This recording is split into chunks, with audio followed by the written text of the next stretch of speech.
Okay, okay. I know this is the oldest, most far-fetched situation imaginable, but it actually happened. I wish I could tell you in some flowery or unusual way that I discovered that my wife was cheating on me. But I can't. It was like the old bad story cliché. I work for an auto parts manufacturer. I do the brakes. Someone has to do it. And luck smiled on me. From 4 to midnight every day, 5 days a week, for 8 hours, I work on one of the most archaic machines you've ever seen. I wear safety glasses, earplugs, steel-toed boots, and a denim apron. I meet my quota every day, and if I'm lucky, I'll get a bonus at the end of the year. I have a small, cozy house with 3 bedrooms, a beautiful wife, and 2 sons, both in primary school. After 12 years of marriage, everything was going well, until today. We have 5 stations that put the pads together. They all run on compressed air. For 8 years, we have not had any problems with the equipment.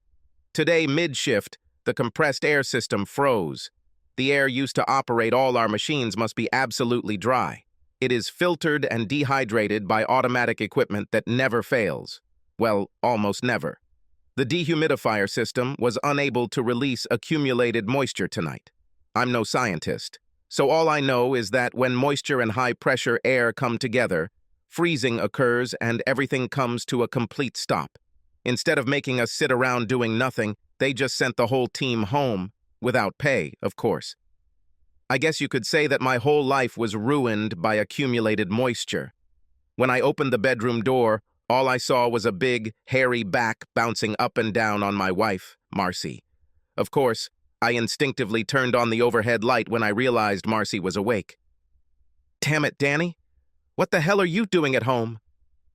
I expected her to be scared, apologetic, and ashamed, but all I got was a pissed-off bitch. "What the hell is going on?" "Oh, don't be such a jerk. You know perfectly well what's going on. I'm so sorry you had to see this, but if you had come home when you were supposed to, this would never have happened. He would never have been here, or I would never have seen him." The hairy back turned and now looked at me with a grin. Marcy pulled the blanket up in a feeble attempt to maintain her modesty. My big mistake was grabbing this guy. When he got out of bed, he was much larger than when he lay down. I was rewarded for my foolish enthusiasm with 2 very, very hard blows to the ribs. I never managed to hit him, and I lay on the floor, struggling to catch my breath. I'm not sure, but I think it was around this time that I received a blow to the side of my head that set me off. Anyway, I ended up in the hospital emergency room, where some medical technician was bandaging my ribs. Marcy sat on a chair near the examination table with a disgusted expression on her face. The technician finished and left the room. "Marcy, who the hell is this guy and what was he doing in our house?" "His name is Tony. He is my friend, and I invited him to my place."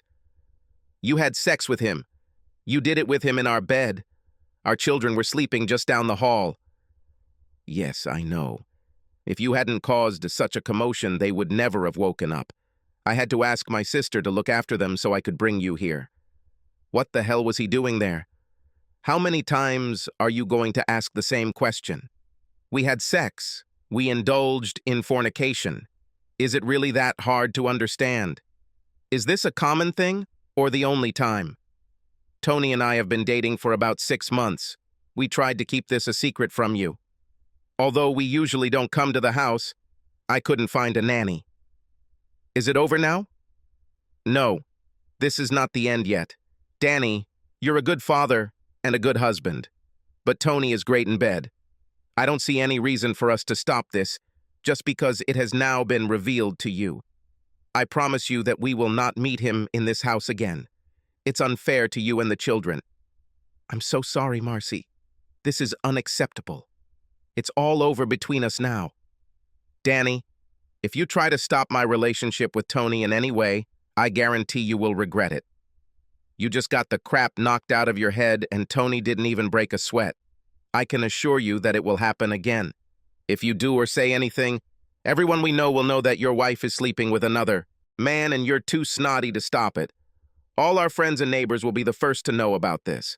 I'll make sure your family knows everything about what a pathetic loser you are. The guys you work with will start calling you a cuckold. Think twice, Danny. Your life will become hell. I bet even your sons will despise you.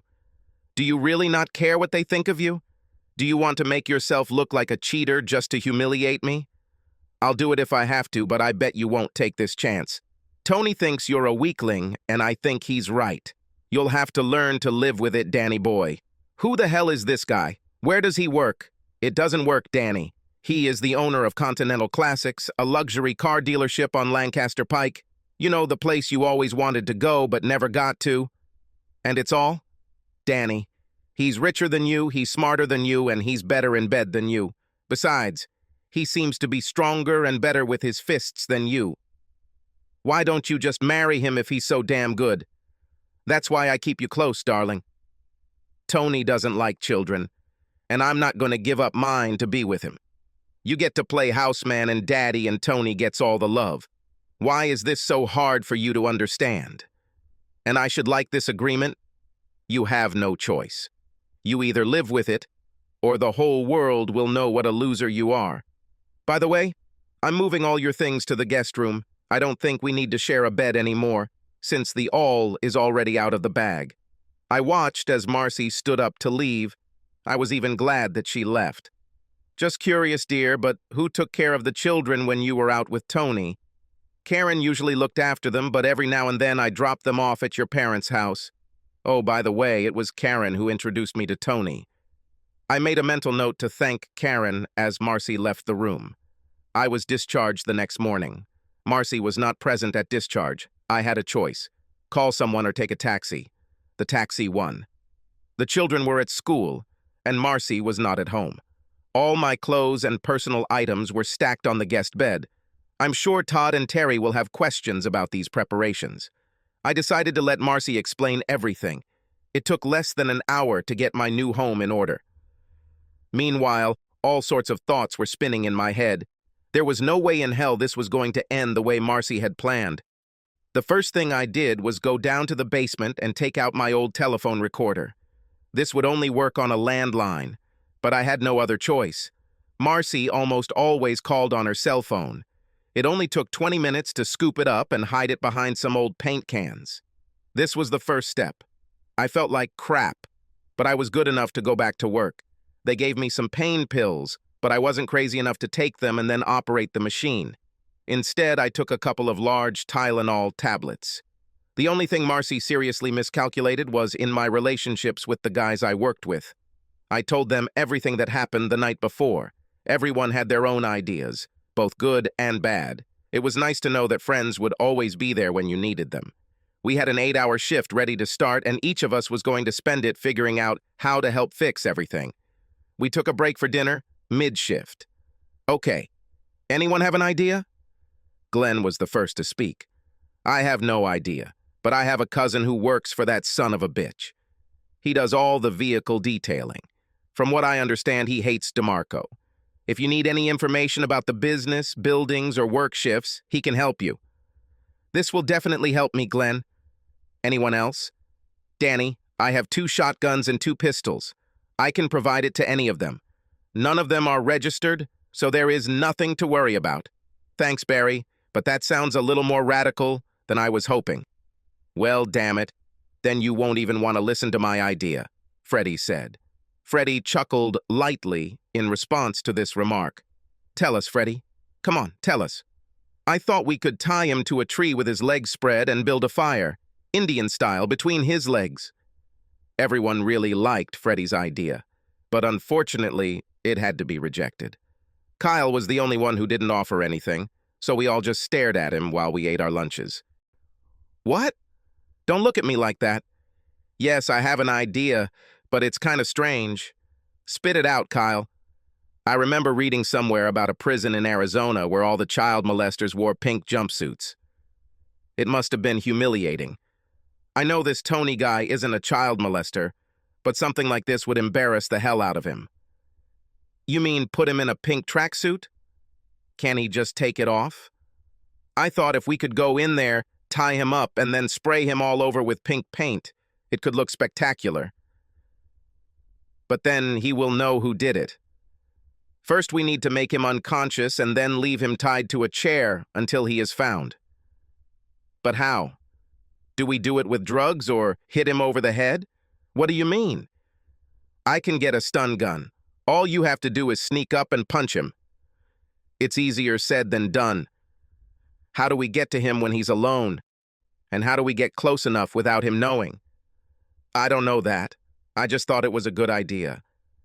The buzzer rang and the machines were back to 4 hours of work. My quota for the night was lowered, so the other guys chipped in to match it. When I returned home, Marcy was already asleep. At least she kept her word not to bring that idiot into the house. I had no idea what I was going to do. Most of the things the boys and I talked about were like school pranks. I might as well put a flaming bag of dog poop on his doorstep. I needed real revenge. When I got up, it was already noon. The kids were at school, and I heard Marcy walking around the house. I quickly showered, shaved, and headed out the door. "Good morning, husband. Don't you have a kiss for your wife?" She stood at the kitchen sink with her hand on her hip and grinning. I just turned around and walked out. Her witty remark did not deserve a reply. I needed to have breakfast and be alone. I spent the rest of the day killing time. I was trying to figure out what I could do with my wife's sex buddy without causing too much havoc. I needed to finish work tonight and start getting ready. I decided not to eat at home anymore. It was about the only time I could spend with the boys, but I just couldn't bring myself to eat Marcy's cooking anymore. Before I knew it, it was time to work. Everything was going fine until the dinner break. "Danny, I have a stun gun in my car. I don't know if you can use it for anything, but at least you can have it for self-defense." Kyle seemed proud of himself. "Don't forget to pick it up before you go home." "Have you ever used that damn thing?" "We can try. Who wants to become a volunteer?" The only response was a chorus of sighs around the table. No one had any new ideas, but they were all willing to support whatever I came up with. I felt better knowing that I had friends. When I returned home, everything was fine. It will be a short night for me. Working the graveyard shift kind of messes with your sleep habits, especially on weekends. I got up earlier than usual. Todd and Terry jumped at the chance to hang out at Chuck E. Cheese. Marcy didn't seem to mind at all, especially when I told her we'd be out all day. "Danny, I need you to take a few days off next week. Tony's friend Wally will come over from Detroit and we'll take a 3-night, 4-night cruise to Cancun. If you can't do it, would you like to see if your parents can?" Let me get this straight. Are you going on a cruise with 2 guys? This sounds too lame, even for you. Don't be rude, Danny. It doesn't suit you. Wally will be sharing a room with Karen. They've been old friends for a couple of years now. Ooh. Well, damn it. I guess it's okay then. I tried my best to be sarcastic. I'll definitely thank Karen later. Of course, I started the day too early. To kill time before Chucky's opened, we went to Hobby Hall next to our house. The boys were big enough to assemble most of the plastic models that lined the shelves. The end results were nothing to brag about, but they had a lot of fun.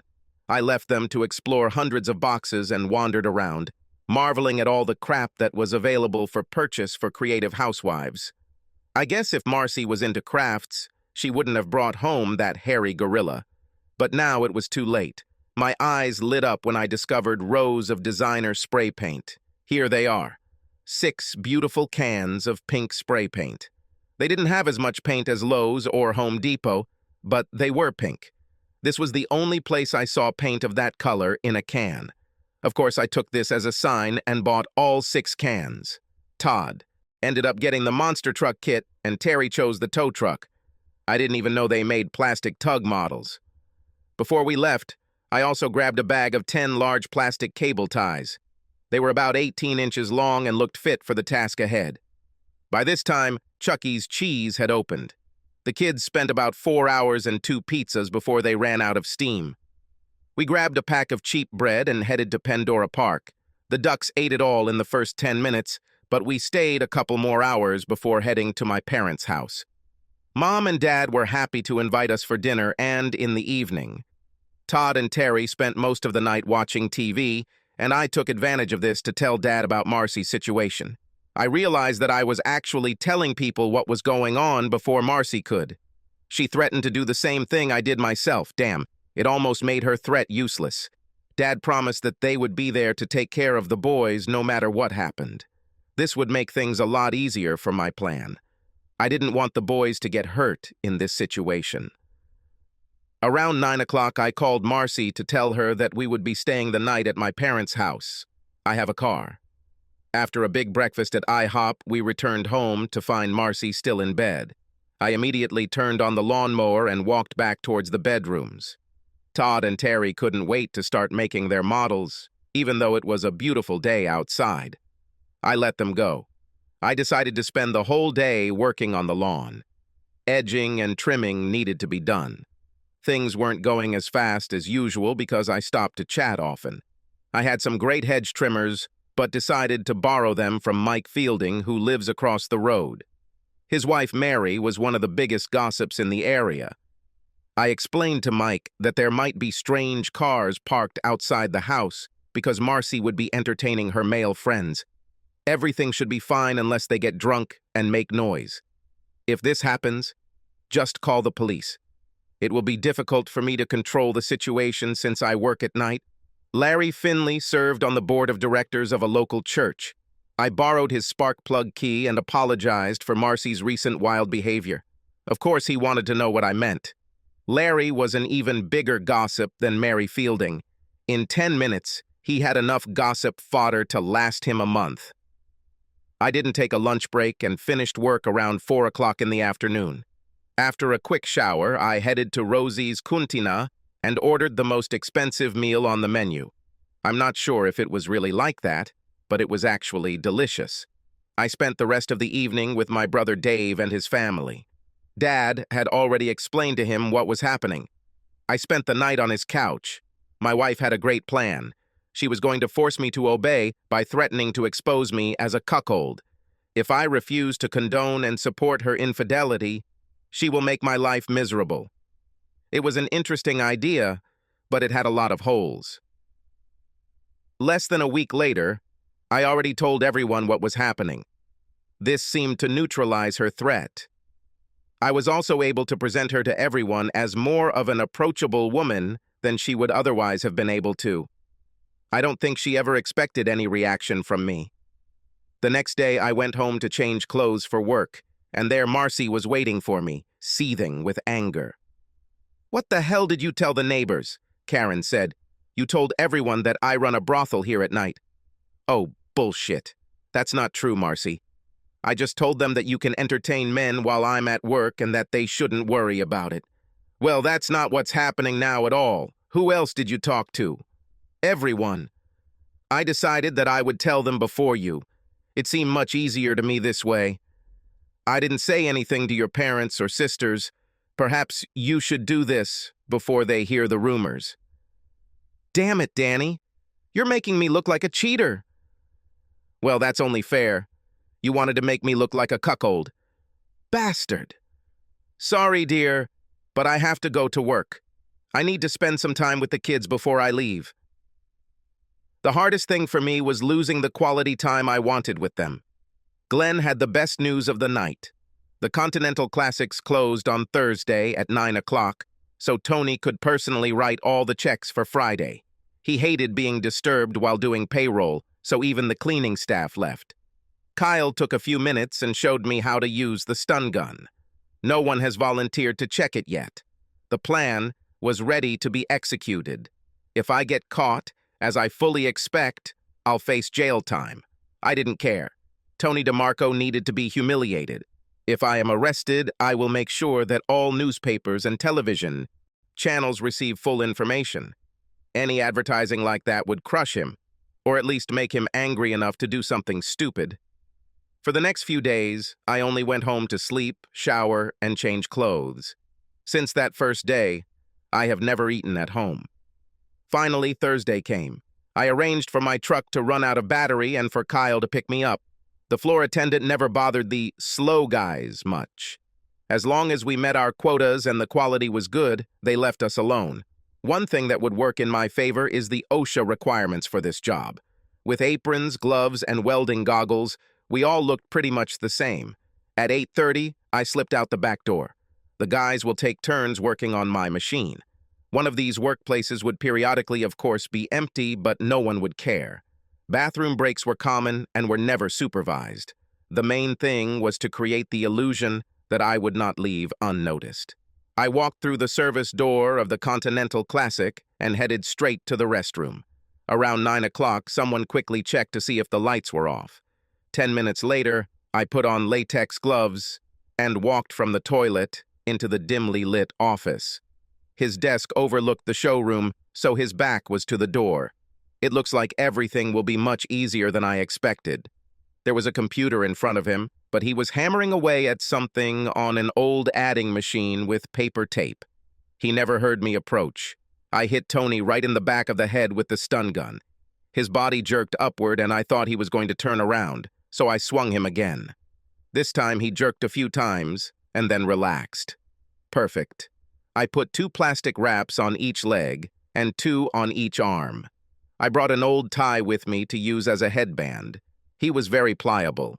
I wheeled his chair up to the glass display case next to the showroom. In the morning, when his people come to work, he will be visible. It was a nice pink color, but I had to use a lot more than I expected. The paint soaked into his clothes as quickly as I sprayed it. It took at least 3 coats on each area to get it to what I wanted. I had just enough paint, but barely. He looked very cute in pink. When I was done, I carefully packed everything back. I expected Tony to wake up while I was decorating him, but he never budged. I also planned to remove the blindfold before leaving. I glanced at my watch several times. I met my deadline, but I still wanted Tony to wake up before I left. After 5 minutes, I was already starting to worry. I tried to feel for a pulse, but to no avail. Maybe I didn't feel it because of the latex gloves. I took off my glove and tried again. There was still no pulse. I tried to feel the pulse in his neck, like they did on TV. I still couldn't find anything. I took off the blindfold and touched his eyes with the tip of the pencil. He didn't blink an eye. There was no reflex. Needless to say, I started to panic. I had the presence of mind to put the latex glove back on and wipe off everything I might have touched. I put the tie in my pocket and then cut off all the plastic ties. There were visible marks that had no pink paint left on them when I removed them. It looked strange. The white skin under his tie made him look like a pink raccoon. I waited another minute to make sure I didn't miss anything, then left for work. On the way back to the store, I threw all my junk, including the stun gun, down the storm drain. 10 minutes later, I was sewing the brake pads again. Nobody noticed that I was absent. As soon as the shift ended, I told the guys what happened. They were all complicit, so I was pretty sure no one would say anything. Freddie was very impressed. None of them seemed bothered. Kyle drove me home, and we both mentally noted the time he dropped me off. I didn't sleep as long as usual. Around 10 o'clock, Marcy burst into my room. "What the hell have you done? What have you done, you little bastard?"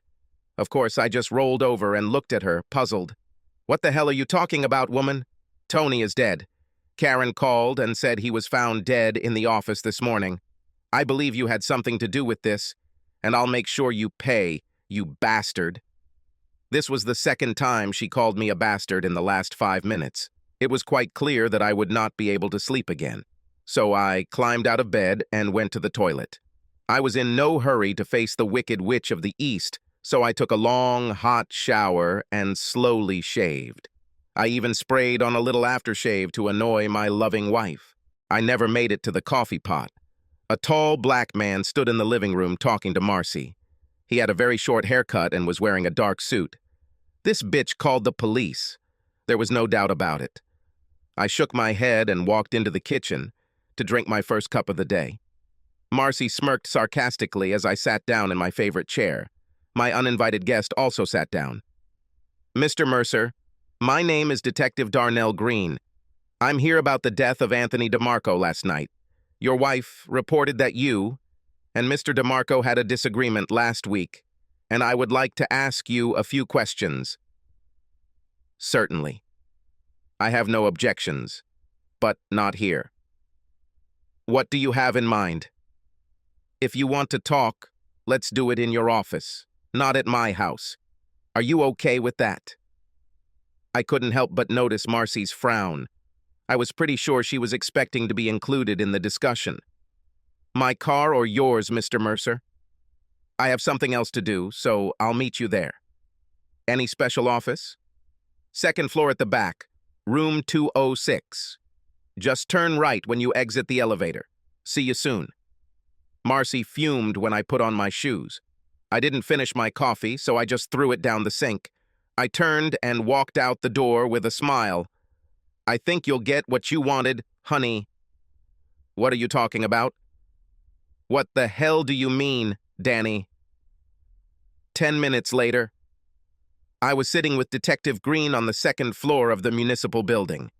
Over the next hour, Detective Green asked all the right questions, and I had all the right answers. He tried to be careful about this matter, not ignoring it or rubbing it in my face. Of course, I had to admit that I had a motive, but I never had the opportunity to do anything about it. It was a serious situation, but I tried my best to be friendly without making a smart ass of myself. I think he appreciated the fact that I made his job easier and even thought that he had no questions left for me. The most interesting part of the discussion was the revelation that Tony died of some kind of heart problem. He had a pacemaker installed a couple of years ago, and I don't think it went well with the stun gun. Of course, they knew about the stun gun from the marks on his neck. I was very sorry that Tony died, but at the same time I was glad. Detective Green gave the usual "don't leave town" speech and said he would get back to talking to me after checking my alibi. Wow. I never thought I'd need an alibi for anything. It was quite exciting. We parted on good terms. I felt like Darnell Green was on my side. It made me feel warm throughout my body. I took some food and watched the news on TV. There was a passage about the death of a local businessman. He noted that he had no known relatives. I emptied my bank accounts and then found time to have a nice breakfast. There was something to do at home. When I returned, Marcy was not there. It took me half an hour to move all my things back into the master bedroom and Marcy's things into the guest room. The guest room had one small closet and one chest of drawers. I put everything on the bed for her to put away. I checked the telephone in the basement and found nothing significant on it. I collected all the bank and insurance documents as well as other important papers. I was glad that the Volvo Marcy was in my name. It made everything easier. Everything went into a folder under the front seat of my truck. I called into work and took 2 weeks off. A few hours later, my loving wife appeared. She seemed surprised to find me at home. It was time to restore order again. I smiled and led her to the guest room. "What the hell is this? Who the hell are you?" In response, I smiled widely. "Answer me, damn it. What's going on anyway?" "Marcy, from now on, I will be living in the master bedroom. You can take the guest room. I suggest you start putting your clothes away. Anything that is not in the closet or dresser for dinner will be removed. Have questions?" "I can't fit my things in this small closet, and I'm not going to stay in this room anyway." "What the hell do you mean by deleted?" "If you can't fit it in a closet or dresser, you don't need it." "That won't happen, Danny. I don't know what game you think you're playing, but it won't work. You are dead meat. I suggest you start putting things in order. If you have any more questions, I'll come back later." Bastard! Today was the 3rd time she called me a bastard. I must be doing something right. While Marcy was busy in the guest room, I threw her purse on the kitchen table. I took my time collecting everything I wanted. First, I took her mobile phone and then the car keys. From her wallet, I took out her driver's license and all her credit and debit cards. I put back everything that was left. I took her car papers out of the truck and drove the Volvo across town to a friend of mine who had a car lot. I immediately sold it to him at a good price, agreeing that he would sell it outside the city. Even with the payments, I ended up with a few extra $1,000s in my pocket. I was just getting ready to go to Taco Bell for lunch when my cell phone rang. "Son of a bitch, what did you do with my cell phone and where the hell is my car?" I was happy that she didn't call me a bastard anymore. She was calling from her home phone. That was a good sign. I can check the records when I get back. Home. "I'm so sorry, honey. I needed money to hire a lawyer to defend me against murder charges. I promise to buy you another car as soon as I get out of prison." She was still cursing on the other end of the line when I hung up and turned off my cell phone. After this conversation, I decided that a lawyer would be a really good idea. No matter what happened, I had no intention of staying married. That would have to wait, though, because I was next in line to order. Todd and Terry were home when I got there. I went straight to my sons and ignored Marcy altogether. I did glance in her direction a few times and noticed that she was not a happy tourist. The boys were eager to show me the models they had put together. As Marcy began preparing dinner, I wandered down the hallway to the guest room. All my clothes were back on the bed. All of Marcy's clothes went back to the master bedroom. I chuckled to myself, but decided not to fight it. Now she was firm in her thoughts and full of determination. Marcy told the boys to wash up for dinner, and I went to the guest room to get my things back together. I would really like to throw away all her things, but that would be too childish. Red Lobster's was my place for dinner tonight. Money wasn't an issue because I still had cash left over after I gave the divorce lawyer the deposit. The shrimp and lobster combination was great, but the cheese buns were still my favorite dish. Having finished eating, the cell phone rang again. I was hoping one of the guys from work or Detective Green would call. No luck since the first call was from my wife. "Danny, how can I go to the store now? We need milk and a few other things." "I'll take you when I get home. Try to arrange it so that we can go shopping on Saturdays when I don't work. I'll feel safer if you don't go shopping alone." They called me again. I have to go. We'll talk when I get home. The second call was from Kyle. Detective Green spoke with the entire team, individually and as a group. All these stories were confirmed. Tom Tingle, floor manager, was the strongest supporter. He insisted that there was no way I could quit my job. He kept a tight rein on all his men and can guarantee that I was there all night. I knew I wasn't that smart. If any investigator wanted to prove that I killed Tony DeMarco, I'm sure he could do it. I had the feeling that no one cared. I got home just in time to put the boys to bed. Marcy was sitting on the sofa with a glass of wine. I took a cold Foster's out of the refrigerator and settled comfortably in my chair. The TV wasn't on, so I decided now was the time to talk to Marcy. "So, Marcy, how is the plan to turn me into a wimp and a cuckold going?" Well, that ended the conversation before it even started. She finished her wine, stood up and headed to her bedroom. I thought she wanted to talk. I guess I was wrong. I grabbed my beer and went to check the recorder. The first thing she did was call her sister. Everything was extremely open there. It turned out that Marge knew everything about the affair with Tony and supported Marcy in every possible way. That was nice to know. The next call was to Marcy's mom, and it was a little different. Mom had no idea what was happening. Her daughter convinced her that Tony was Karen's friend and that I was jealous because I had been trying to have sex with Karen for years. Tony lectured me about it and I got angry. She never said I killed him, but that's definitely what she concluded. She called the cell phone company to see if she could get a replacement for the phone I borrowed and had no success. She then called the DMV and reported that I had taken her driver's license. They told her to report it to the police. She called the bank to ask for a replacement credit card but was told the account was closed. Let me put it this way. She was a busy little girl. The last call on the answering machine was Karen. Karen only lived a few houses away, so I have no idea why they used the phone instead of just meeting. Of course, this worked to my advantage. I learned two important things from that call. Wally still had to come from Detroit, and Marcy was going to lay low and not make a fuss until he got here. The next day, the guys and I got up very early. We left the house before Marcy woke up. We returned home after lunch, and Marcy insisted that I take her to the grocery store. She needed things, and since she no longer had a car or driver's license, I had to take care of it. That evening, while she was preparing dinner, I checked the recorder. Wally arrived, and the first person he called was Marcy. It was an interesting conversation. He believed everything Marcy told him and vowed revenge. Wally and Tony grew up together, and he didn't want to let that go so easily. He gave Marcy his address and told her to call him the next day when she had a chance. Marcy immediately called Karen and enthusiastically began telling her how happy she was. I couldn't believe that this was the same woman I had been married to all these years. The change was so sudden and complete.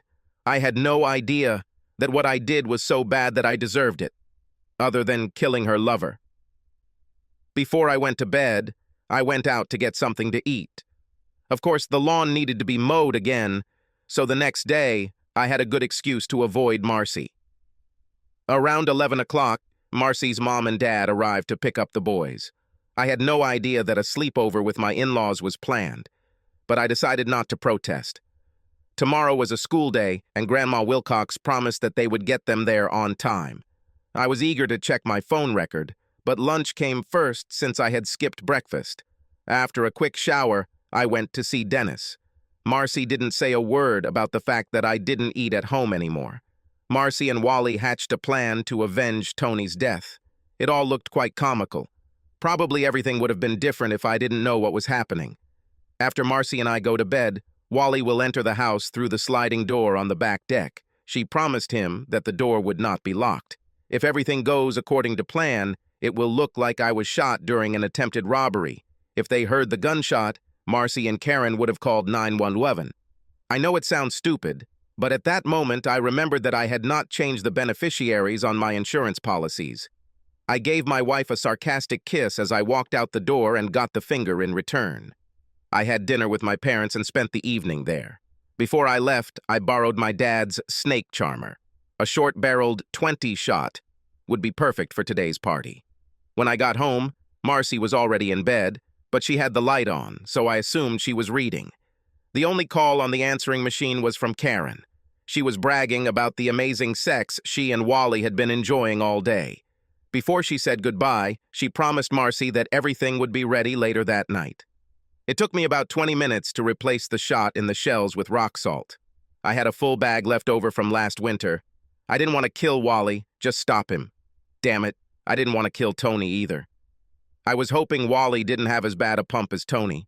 I wanted to check the door to the back deck, but I was afraid Wally might see me. I had to assume Marcy had left it unlocked. I stripped down to my underpants and mixed up the blankets on the bed. It would have been nice to have a cup of coffee, but it wasn't ready, so I settled for Coca-Cola. I waited in my chair with my cell phone next to me. He appeared only after midnight. As soon as I saw him on the terrace, I dialed 911 and reported an intruder in my house. I carefully said that I was afraid for my life. I didn't hang up. The patio door slid open quietly, and Wally appeared. I waited until he was fully inside the house and then fired the first shot. I was aiming for his lower body because I didn't want to accidentally kill the son of a bitch. The first shot threw him back onto the terrace. When the second bullet hit him, he fell off the terrace, breaking the railing. I knew I didn't kill him because he howled like a stuck pig. God, that rock salt must have really hurt. I was amazed at how loud the shot sounded in the house. My ears were ringing like a bell. I turned on the light, and within seconds, Marcy was standing in the living room screaming. She was actually shouting something at me, but I couldn't make out the words.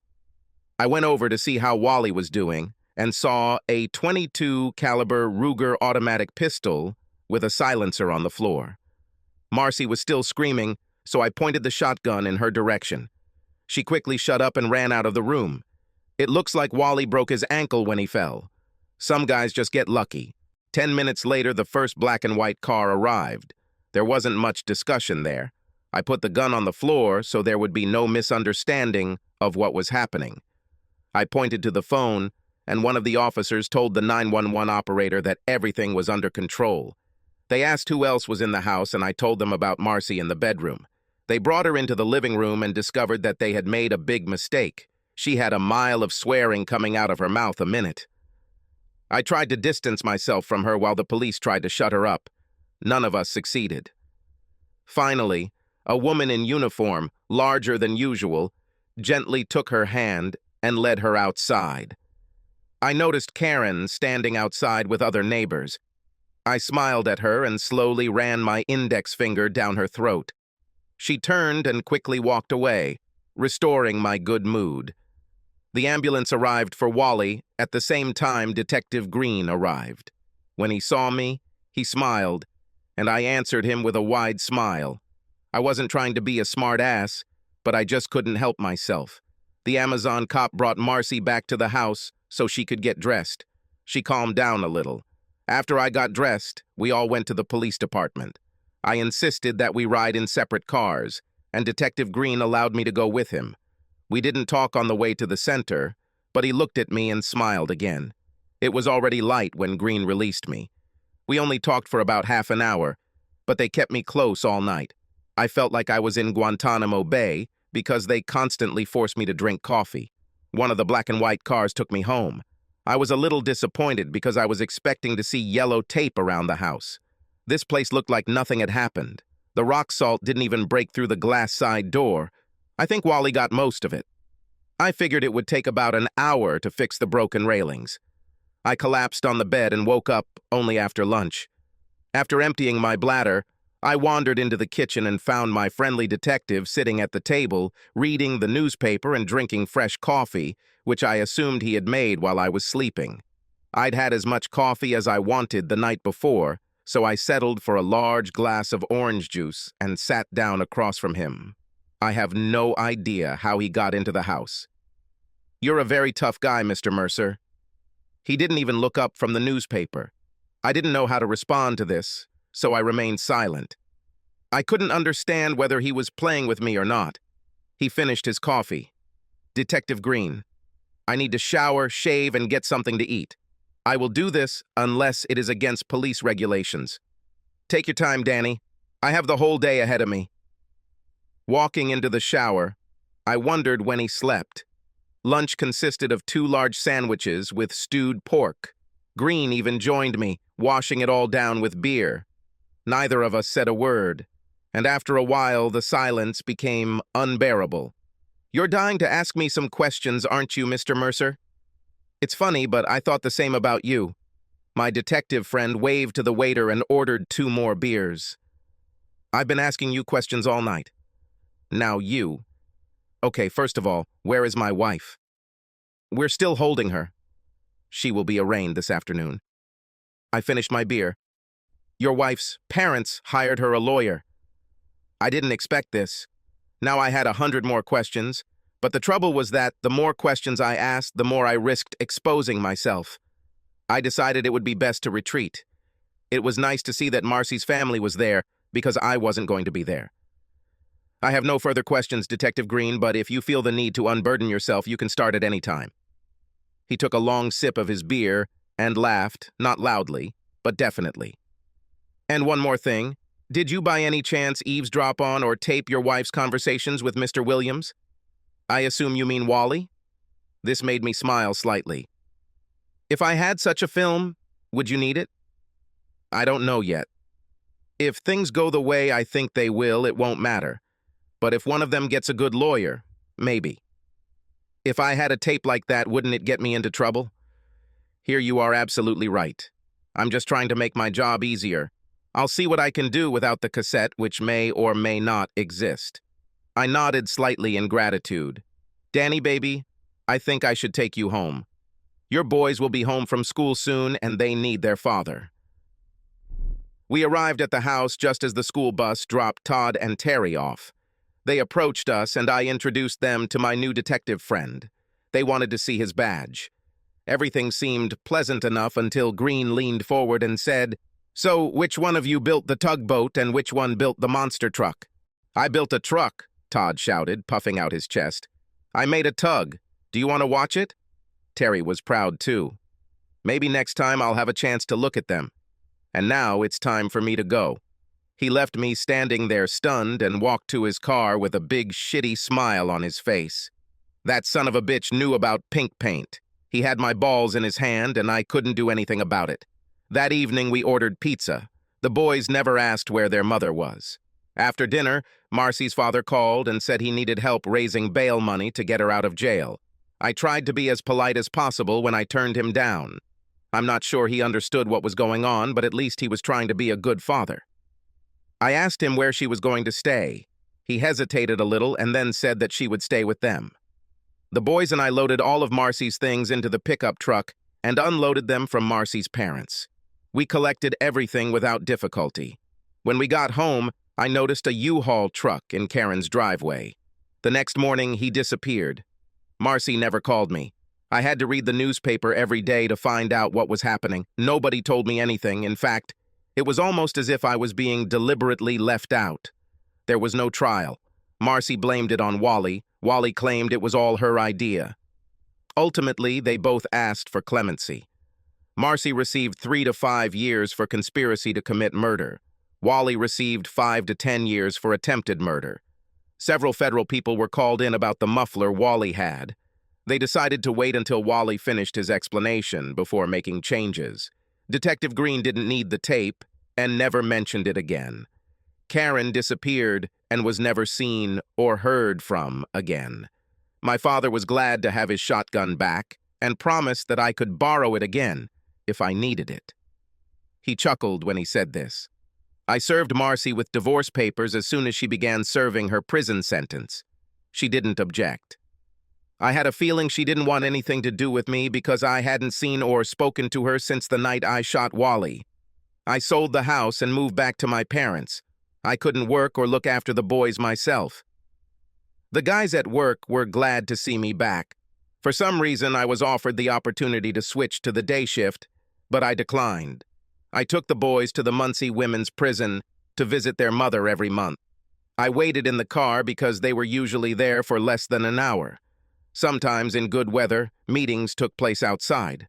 I was able to park and watch them through the chain-link fence. I never asked them about these visits and asked them not to tell me anything. It seemed to work great for all of us. Everything seemed to be going smoothly until I got a call. Hello? Is this Daniel Mercer? Yes. My name is Angela Hawkins. A detective named Darnell Green said I should call you. We need to discuss something. I know Detective Green, but why do you want to talk to me? Tony DeMarco was my brother. Oh, shit. Just when I thought all this crap was behind me, something like this was about to happen. I don't think this is a good idea. I'm sorry for your loss, but there's nothing I can do to help you. I hung up before she could say anything else. 2 days later, she called again. Daniel, I would be very grateful if you could visit me. I need to say something. Detective Green said you're a reasonable person. Where did you want to meet? I would prefer to do this at a car dealership, but any location that is convenient for you is fine with me. It took me a few seconds to come up with something. Meet me on Saturday at 10 in the morning in the exhibition hall. I will take my 2 sons with me. They like looking at old cars. I didn't know what she meant, but in a public place with boys, I felt safer. I wasn't using them as a shield or anything, but I felt that she would be less inclined to do anything if they were with me. I had no idea what kind of malice this woman harbored. If she was Tony's sister, then she was Italian. If she was Italian, then she had hot blood. If she's got hot blood, I have to be careful. At this point, I decided I was thinking too much. I needed a beer. I called Detective Green and asked him what was going on. He laughed and told me to meet her and stop worrying. It was easy for him to talk because he didn't kill her brother. The Continental Classic was a big, impressive place. In addition to the main showroom, they had 2 large buildings in the back, holding cars in need of restoration or awaiting space on the showroom floor. I was shocked when we pulled up to see that they were having a big opening party. I didn't expect this. There were a lot of things I didn't understand yet. Terry and Todd seemed torn between cars and freebies. The first impression was the smell from the popcorn maker. A guy in soft boots and a rubber nose was handing out small bags of hot-popped kernels. Off to the side stood a soda fountain and another clown with a hot dog cart. The guys won't need lunch today. It was not difficult to recognize Angela Hawkins. I realized this immediately as soon as I noticed that she was walking straight towards me with a slow and decisive gait. Everything about her spoke of an Italian. Dark hair, dark eyes, olive complexion, and wide hips. I don't think a gentleman would have noticed her hips, but they were emphasized by her height, 5 feet at the most. Tony was huge, and his sister was short and wide. I felt myself getting a little excited as she got closer, and then I noticed a smaller clone next to her. The girl looked about 10 years old and was an exact copy of Angela, only her hair was a little lighter, and naturally, there were no hips at all. It looks like my interlocutor was covering up just like me. We were a pretty miserable couple, both using our children for safety. As she closed the distance between us, her hand extended in a friendly manner. Daniel Mercer, I presume. It was quite natural and polite to shake her hand. I've always wanted to say this, like in the movie about Dr. Livingston. She smiled, but seemed a little nervous, which made me feel a little better. I stood there dumb, and she continued to talk. This is my daughter, Carla. Todd smiled politely back and said his name, but Terry held out his hand to her with a grin. Carla, why don't you show the boys around while I talk to their father? Terry immediately followed Carla into the showroom while Todd headed to the hot dog stand. I took this as a good sign. We can talk here, downstairs or upstairs in my office. I think the office will be fine. Those were the first words out of my mouth. As we walked towards the stairs leading to the elevated office, I noticed several employees looking in my direction and exchanging comments. Angela noticed this too and smiled at my embarrassment. The salespeople downstairs were wearing blue bowling shirts, so they were easy to spot. Unfortunately, they all seemed more interested in me than in the customers. One guy at the far end of the building smiled broadly at me and gave me a thumbs up. I smiled back, but was a little nervous. Did Detective Green tell you anything about my situation? I didn't answer, but just shook my head to show that he didn't do it. I don't want to bore you with my life story, but I think there's something you need to know. Tony was my brother and only relative. There is no other family. When Tony died, he didn't have a will. Since I was the only relative, I inherited his business. The lawyer took a big chunk, but I still got more than I expected. I was glad to see that someone got something useful out of this whole mess. While she was explaining something to me, I noticed that she had pierced ears and a wedding ring on her finger. She had a small silver cross hanging around her neck, but I had a hard time seeing it because my eyes kept focusing on her cleavage. I was just starting to remember how long it had been since I had sex when she interrupted me. Mr. Mercer, what did you notice? It was a trick question. She smiled when she asked this question. I'm really sorry. I was just admiring your crucifix, and told myself to concentrate and look only into her eyes when she hit me on the hand. Would you like some beer? That would be a good idea.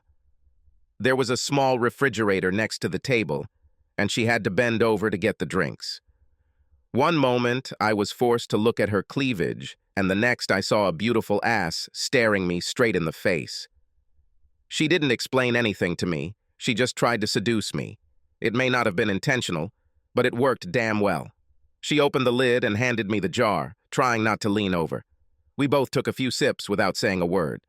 Well, Miss Hawkins, I'm glad everything worked out for you, but I don't know why I'm here. It's time for me to get back to the guys before they start to worry. It will be better if you call me Angela. Can I call you Danny? Well, of course. Are we done here? No, damn it. Just sit there and don't move until I'm done. Detective Green said you'll understand. I didn't answer. If I keep my mouth shut, she'll do it faster. Tony was a bastard. He was a worthless son of a bitch and deserved to die. As strange as it may sound, I wanted to thank you. It was a trap. That damn detective set me up. Was the room bugged or was it her? It's entirely possible that she has a bug hidden in her bra. Damn it, I was looking at her cleavage again. Do you have a wire or some kind of recording device? Of course not. Why would I do something like that? I finished my beer, although I was still not convinced. Maybe I better go down and see what the boys are up to. I wouldn't want them to get in trouble. Just sit down. She seemed pretty confident. There was no love between me and Tony. About 3 years ago, my husband died in an accident. He had no life insurance, and the guy who hit him had no insurance at all. I didn't have any work skills and had a daughter in my arms to raise. Tony was my only relative, so I asked him for help. He paid some of my husband's funeral expenses, and that was it. He didn't even answer my calls. Are you saying that his death was a good thing for you? Yes, and, obviously, for you too. Maybe we should both be grateful for what happened and leave it at that. Angela smiled and finished her beer. You don't want to talk about this anymore, do you? I nodded and began to reach from the chair. I need your service. You are the only one who can help me. What can I do for you? I want you to come and work for me as a general manager. You are crazy. I don't know anything about the car business, especially fancy cars like yours. I know that myself. I have people to take care of it. Why do you need me? Angela seemed a little nervous. She looked first at her feet, then at the walls. Her eyes darted around as she tried to find the words. Did you see how my people looked at you when you came to the office with me? Well, yes. They didn't even smile. They all think you killed Tony. Not only did you kill him, but you made a laughingstock out of him when you did it. They were all afraid of Tony. They seem to be afraid of you now. Their fear is like respect. Do you understand what I'm trying to say? Do they not respect you? No. They're going to tear me apart left and right, and there's not a damn thing I can do about it. I'm not smart enough or tough enough to keep them in line. What good can I do? Mostly just be here.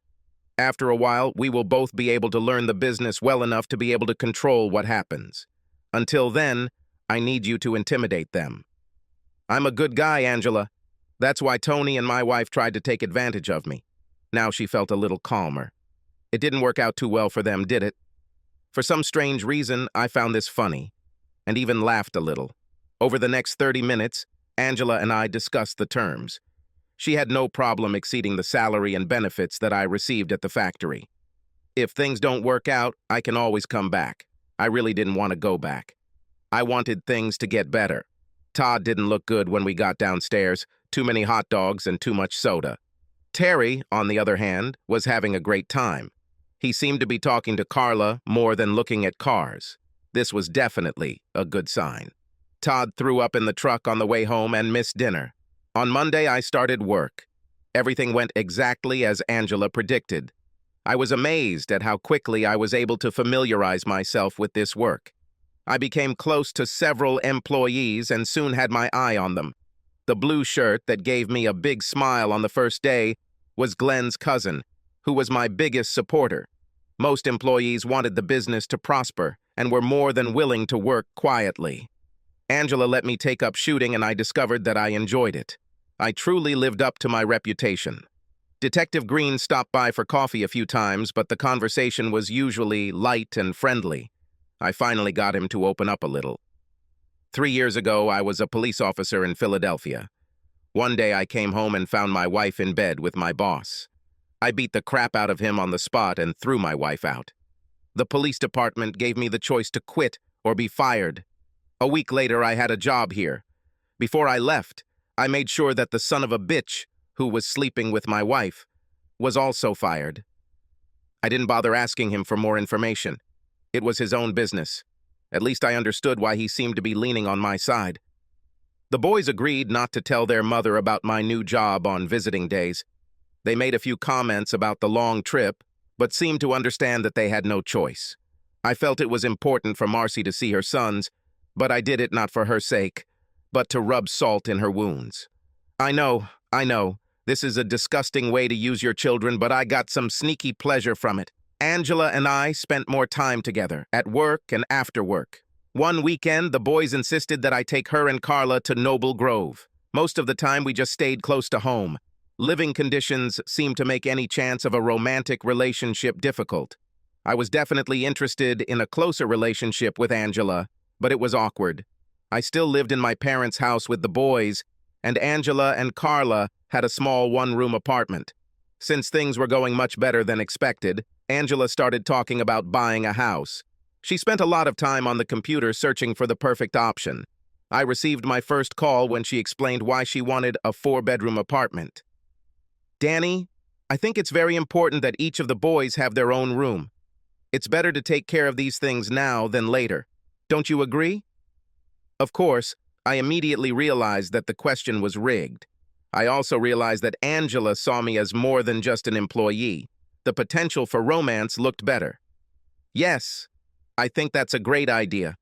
I also think a split-bedroom plan would be a good thing to consider. I don't like that they are too close to the master bedroom. Having said that, I left the office and noticed a slight smile on her face. It was a strange relationship. We never had sex, or even came close to it. We didn't kiss, but I felt closer to her than I had to Marcy in 12 years. 2 days later, when I was finally divorced from Marcy, we all went to Red Lobster's to celebrate. The kids didn't know the reason for the party, but Angela did. Later, back home, the kids were watching pay-per-view when Angela cornered me in the kitchen and stood on her tiptoes to kiss me. We were hugging and giggling when Carla came into the room. "Oops, sorry, Mom." Turning to leave, she added, "That time has come." When we returned to the living room, Carla was whispering something in Terry's ear, and they were both smiling. Angela and I were on our best behavior for the rest of the evening, but I was looking forward to what would happen next. The next day, while the kids were at school, Angela and I had a long lunch and returned home. We both had a lot of pent-up energy to burn off. We returned to work just before the end of the working day. There were many long lunches after that, and Angela began to get serious about finding a home. Detective Green came by regularly, mostly just to chat, but from time to time he would glance at the cars.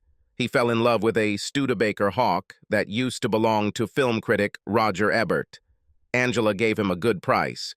"Danny, I need you to take me to Marcy." This was an unexpected request. The boys and I went there less often than before, but Marcy never seemed to complain. "Any special reasons?" "Close business. I need to finish." "I still don't understand what this means." I knew all the words that described it, but the concept seemed to elude me. "Do you want me to go with you?" "Just take me there. You don't have to be with me while I'm talking to her." It was a warm, sunny autumn day when we arrived in Muncie. The meetings with the prisoners took place on the street, so I parked near the fence. 10 minutes later, Marcy and Angela walked out into the courtyard and sat down at one of the tables. They both chatted and smiled, as if they were long-lost friends. 5 minutes later, things got even more interesting. The smile disappeared from Marcy's face. Now she stood leaning over the picnic table, scowling at her guest. Angela, on the other hand, still seemed happy. Marcy suddenly rushed across the table and tried to grab her. The chaos was quickly quelled by several security guards as they led my ex-wife back into the building, kicking and screaming. Angela turned and looked at me, smiled and shrugged before leaving the visitor area. She was still smiling when she returned to the car. "What the hell does this all mean?" "Your ex-wife is a very touchy bitch." Angela seemed to giggle to herself. We drove a few more miles, and then she turned slightly, tightening her seatbelt. I introduced myself, and she seemed happy to see me. Everything was fine as long as she thought I was on her side. I admit that I misled her a little at first. "What do you have in mind?" I told her I came from Baltimore to get revenge. This seemed to make her happy because she thought I meant revenge against you. Of course, all I really meant was that I was going to get even with Tony by taking over his business. I think you can still take revenge on a dead person, right? Okay, but what made her so upset? She wanted to know the details, like when, where, and how. Of course, I knew she meant you. And now I got interested. I told her it would take a long, long time and asked if she wanted me to keep her informed of what was going on. She readily agreed and insisted on knowing exactly how I planned to do it. When I told her how I was going to do it, she blew her mind. She lost it. She just went crazy. That was great. Okay, fine. How the hell are you going to kill me? And now I want to know. Her smile grew even wider. I told her I was going to sex with you to death. And that was all? Yeah, it's funny, isn't it? I thought she might get angry, but I never expected her to cross the line. There was silence for a few moments. We both sat and smiled. I was so proud of her. When do you plan to launch this attack? As soon as we get to the next motel. Silly. 2 months later, Angela and I got married. It was a small ceremony in the backyard of our new home. Angela sent Marcy a wedding invitation with a small note inside. Everything goes according to plan. He should die in 40 to 50 years. Subscribe to our channel so that your second chaff doesn't cheat on you, and go ahead and listen to the next story, because this story is nothing compared to the next one. If you're under 18, don't even think about listening to the next one.